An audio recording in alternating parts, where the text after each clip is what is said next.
2부 첫 순서 마켓세븐으로 이어갈 거고요. 함께할 분은 IBK투자증권 강남센터 함정남 차장입니다. 차장님 안녕하세요.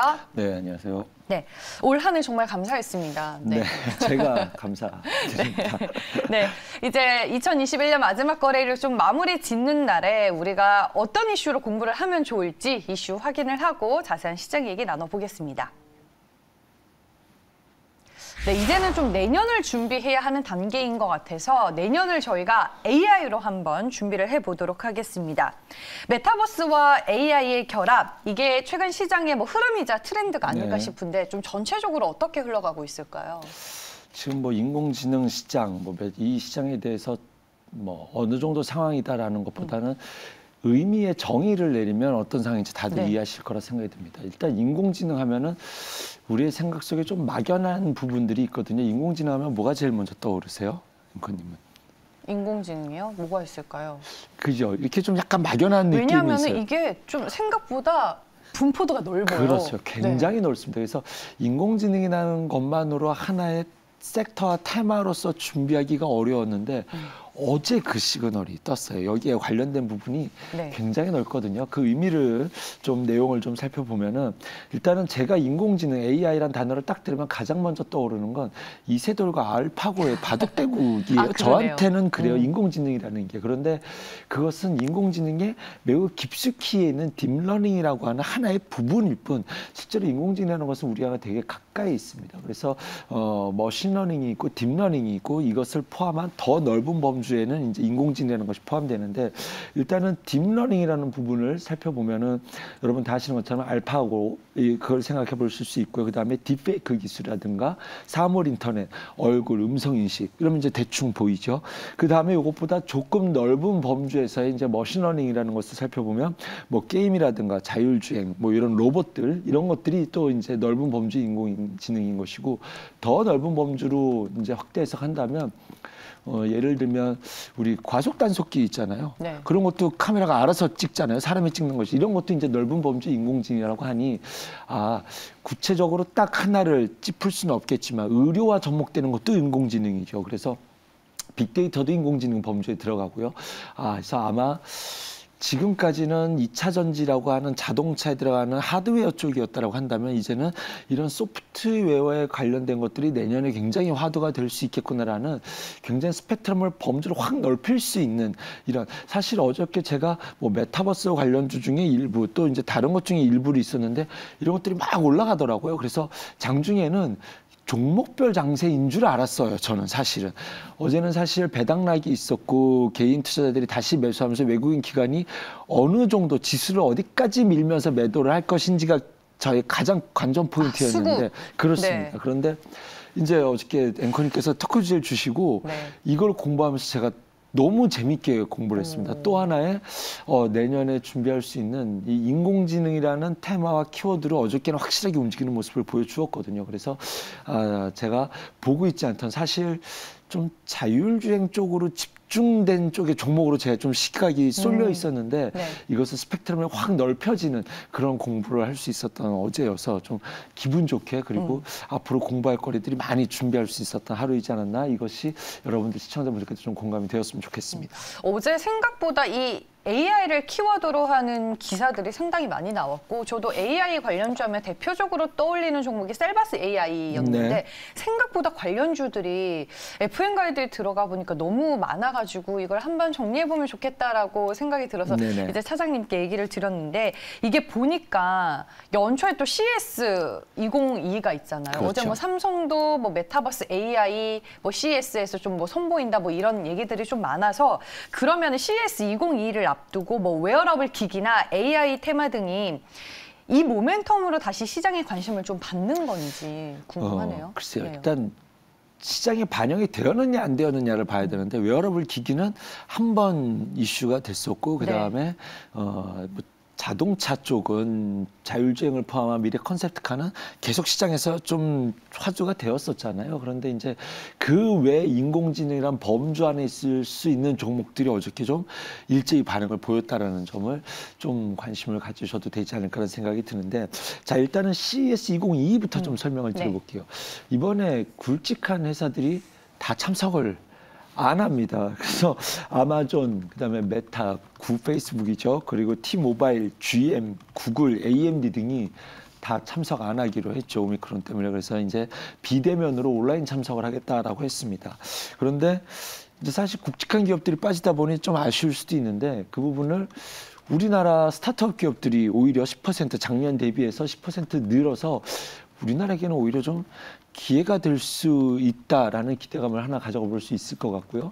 또 하나는 사실은 이제 이 자율주행으로 표방됐었던 종목들이 CS2021을 기점으로 좀 재료 소멸 이런 좀 시장의 분위기가 되면서 한번 조정을 주지 않을까라는 생각은 아직도 있기 때문에 좀 조심하겠다라는 생각은 좀 갖고 있습니다만 지금부터 말씀드린 인공지능과 관련된 종목들은 이제 출발하는 단계라 재료 소멸에 대해서 빠진다라고 이렇게 셀바스 AI는 좀 올라가 있습니다만 그 외의 종목들은 이제 좀 고개를 드는 영역이라 뭐 이거 제로 소멸로 좀 이렇게 빠진다 이렇게 하기에는 좀 그거보다는 CS2021을 통해서 소개되면서 오히려 내년 시장에 대한 기대감을 가져가 볼 수 있을 만한 자리에서 이제 출발하는 종목들이 많이 눈에 띄더라고요. 네. 그래서 종목을 하나씩 소개해 드린다고 한다면 일단은 CS2021에 참여하는 기업들 소형주들 중에 대형주는 뭐 현대차 뭐 다 참여들 하니까 그것을 제외하고 말씀드리면 일단은 솔트룩스라는 종목이 가장 화두가 많이 되고 있습니다. 언급이 많이 되고 있습니다. 대화형 인공지능을 통해서 AI 컨택 센터라든가 콜봇, 챗봇이 있잖아요. 우리가 가장 빠르게 접할 수 있는 게.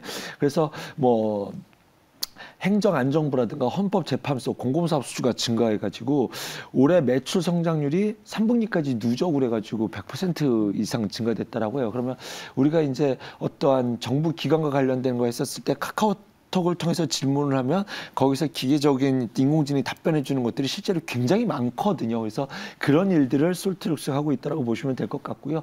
이번 CES에서는 메타휴먼 에린을 선보이면서 실세에 가까운 외형 얼굴 인식 기능이 탑재된 이러한 것들을 선보인다라고 합니다. 그다음에 이제 IL 사이언스라고 있는데 B2B향으로 LED 솔루션, 그다음에 B2C향으로 헤어케어 사업을 하고 있는 기업인데요. 일단은 이 실리콘 렌즈를 기반으로 해서 이 LED 쪽으로는 하이비전 시스템과 MOU를 체결을 맺었고요. 그다음에 현대 모비스양 을 통해서 이쪽에 대해서 그 실리콘 렌즈에 대해서 단가 협상이 진행 중이라고 합니다.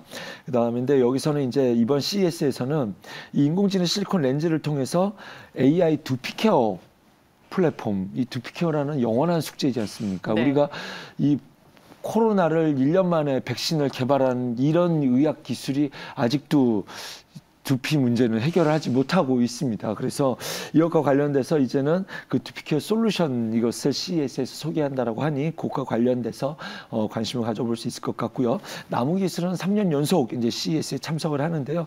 디지털 전환 솔루션, 스마트 DX 솔루션을 선보일 거라고 예정이라고 하니 뭐 이런 기술들이 CES에 참여하는 중소형 기업들이다라고 보시면 될 것 같습니다. 알겠습니다. 저희가 뭐 종목과 기업에 대한 얘기를 이제 맛보기로 차장님한테 들어봤는데 AI라는 키워드를 확실하게 가지고 있는 종목들 여러분들이 잘 알고 계시는 종목으로 더 들어가 보겠습니다.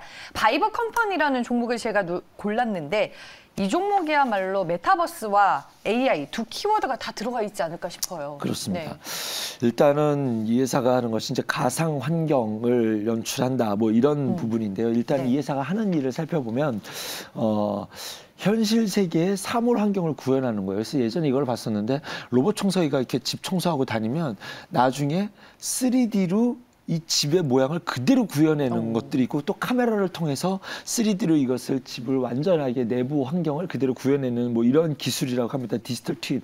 여기에 대해서 이제 바이브 컴퍼니가 강점을 갖고 있는데 이제 이런 것들이 앞으로 일어날 뭐 홍수라든가 지진이라든가 교통 문제 이러한 것들을 대해서 실제적으로 직접 보지 않다 하더라도 또 이러한 일들에 대해서 우리가 이제 최적화된 현실 상황을 짚어볼 수 있는 가상현실 세계에서 직접적으로 이런 것들을 컨트롤까지도 할 수 수 있는 그래서 지금 현재는 B2G 정부양 이제 매출이 상당히 급격하게 빠른 새로 좀 성장해 나오고 있다 보시면 될 것 같고요.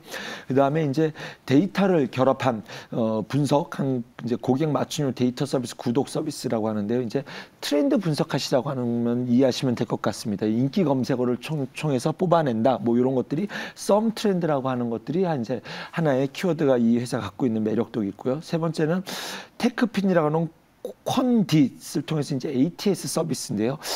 이것은 이제 저희 밥벌이를 뺏어갈 수도 있지 않을까 걱정이 되는데 인공지능을 통해서 이제 매매를 한다라는 이제 이것에 대한 시장을 앞으로 진출해 나가겠다라고 합니다. 그래서 바이브 컴퍼니는 시장에서 이제 많이 화두가 되었었습니다. 그런데 이제는 주가를 짚어봐야 되잖아요. 주가는 사실은 이 회사가 갖고 있는 컬러보다는 제가 사실 이 회사를 옛날부터 좀 되게 오래전부터 지켜봤던 회사예요. 앞으로 되게 좋은데 했었는데 좀 저랑은 궁합이 안 맞더라고요. 그래서 봤더니 자이언트 스텝과 덱스터의 후발주자 역할로서 주가가 좀 움직였다라는 부분이 좀 주가의 영향에는 좀 많이 미치는 것 같아요. 그런 관점에서 봤었을 때 지금 덱스터나 자이언트 스텝이 좀 조정을 주면서 한번 반등을 노리고 있는 구간이니 거기에서 함께 바라볼 수 있는 좀 좋은 타점이 있는 종목이 되지 않을까 생각이 듭니다. 네, 바이브 컴퍼니 저희가 첫 번째 종목으로 먼저 분석을 해봤습니다. 다음 종목 이스트 소프트인데 차장님 시간이 조금 없어가지고 네. 그냥 차장님이 골라오신 탑픽 종목으로 들을까요? 네, 그냥 쭉 이어서. 네. 제가 어저께 이걸 공부하면서 공부 제가 너무 좀 많이 마음이 하셨나 빨라서 이것만 해서 특집 방송을 1시간 잡고 싶다. 이거 빅데이터 진짜요? 쪽으로도 할 말이 너무 많고 의료 쪽으로도 하고 싶은 말이 너무 많아서 1시간짜리 특집 방송을 하고 싶다라고 할 정도인데 네. 내년이 또 있으니 내년에 제가 시간대마다 네. 그와 관련된 걸 말씀드리겠습니다. 일단은 이제 이스트 소프트는 버추얼 휴먼이에요. 그래서 이것과 관련돼서 버추얼 휴먼이 하고 있는 기업들이 사실 덱스터라든가 자이언트 스텝도 버추얼 휴먼을 하는 거거든요. 메타버스 시장 안에서.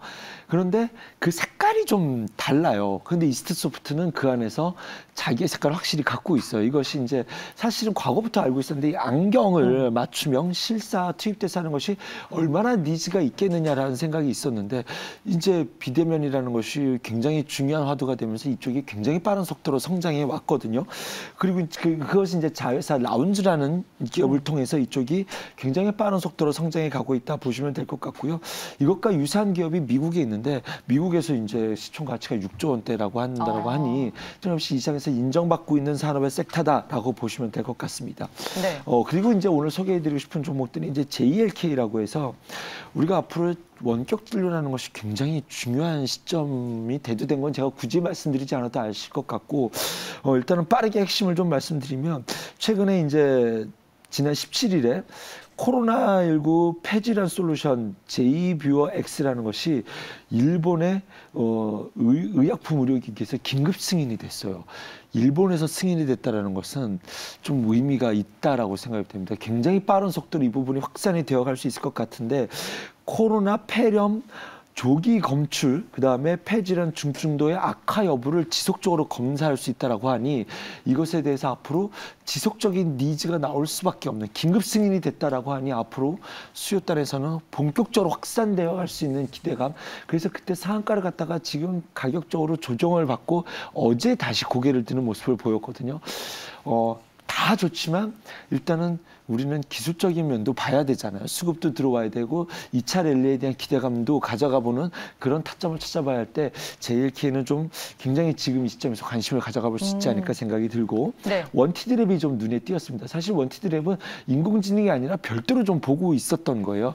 채용과 인공지능이 맞물려 있다고 보시면 될 것 같습니다. 이것을 봤던 이유는 말씀드리지 않아도 아시겠지만 내년에 대선을 앞두고 이 일자리 창출에 대한 정책이 안 나올 수 없는 시점입니다. 그런데 거기과 관련돼서 근데 이것이 인공지능과 툴로 기반해서 이 기술이 일반 채용보다 4배 정도 높은 매칭률을 보여주고 있다라고 해요. 그리고 지금 일반인들은 한 220만 건에 대한 매칭 결과를 갖고 있다라고 하니 굉장히 확고한 인공지능과 관련된 백데이터를 갖고 있어서 앞으로 점점 더 확장될 일밖에 없다라는 점, 거기에 플러스 알파로 정책적인 기대감을 갖고 있다라는 점, 상장되고 나서 충분한 가격을 쉼을 갖고 있다가 어저께 좀 첫 번째 돌파 시그널이 나왔기 때문에 이 시점에서 충분히 매력도를 갖고 관심 종목으로 넣어두실 수 있을 만한 종목이지 않을까. 제가 좀 하고 싶은 말은 많고 마음이 급하네요. 제가 지금 더 깊이 말씀드리고 싶은데 다음번에 차근차근 더 넓은 종목들로 많은 이야기 준비해서 내년 시장을 여러분께 찾아뵙도록 하겠습니다. 네, 연초에 한번 다시 해요. AI 다시 한번 해요. 그리고 원티드랩은 어제 또 증권사 리포트가 나왔고 제가 JLK라는 종목은 생소해서 지금 보니까 신규 상장주네요. 제가 몰랐습니다. 근데 이미 오늘 시청자분께서 JLK 솔직히 텐베고 후보에 있는 종목이다. 뭐 이렇게 좀 평가를 해주시네요. 그래서 기분 좋은 종목들이 굉장히 많았습니다. 알겠습니다. 저희가 2022년 AI로 준비를 해봤고요. 지금까지 IBK 투자증권 강남센터 함정남 차장과 함께했습니다. 고맙습니다. 감사합니다.